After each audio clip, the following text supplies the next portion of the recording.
Hey, this is Katie with Katie Rogers Feng Shui. I'm here with Lanier Isom again, my dear writer, friend, client, and we're in front of one of many of the bookshelves in her house. This is the after of going through her dozens and dozens of books. How many boxes of books did you donate to the library? I donated about 50 big boxes of books.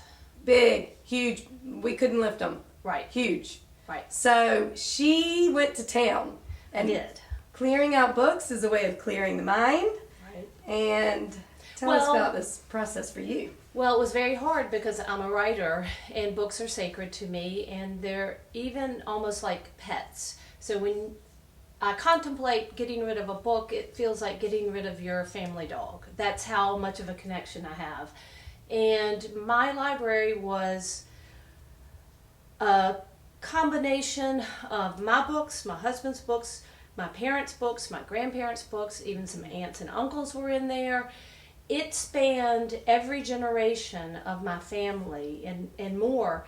So when I went through the books, it was very emotional because you were looking at so much that had happened in one family, and we would find things in the books like letters or cards or inscriptions. So it was a very beautiful process, but it was very hard, and I would have never believed that I could have gotten rid of 50 boxes of books, but we donated them to the M. O'Neill Library, and then they had a book sale because I knew that they would take good care of them and they would go to people who appreciate books. So why do you think you wanted to go through this process since you love books this much? And what do you think this process gave you? Well, first of all, books can be heavy. They can be heavy, and it can be too many words, and it actually can be oppressive if you get too much of a good thing. So now when I look at the books, because I made such a conscious choice to choose them, this is my favorite shelf because these are my favorite books. I truly can see them and appreciate them because I want them. I'm not just looking at a big shelf with a big row of random books. And you can probably find your favorite books easier now. Yes, exactly. So our brain can only handle so much material, really. Right. So that's another boost to the energy. Absolutely. So good job. It was a big deal. It was a There big were deal. a few days of major overwhelm because we Right. take all the books off the shelves. We take them all down. Yes. So you really are facing how Stacks much of you books. own too. Right. Because when Right. they're nice and neat up on the shelves, you don't even realize.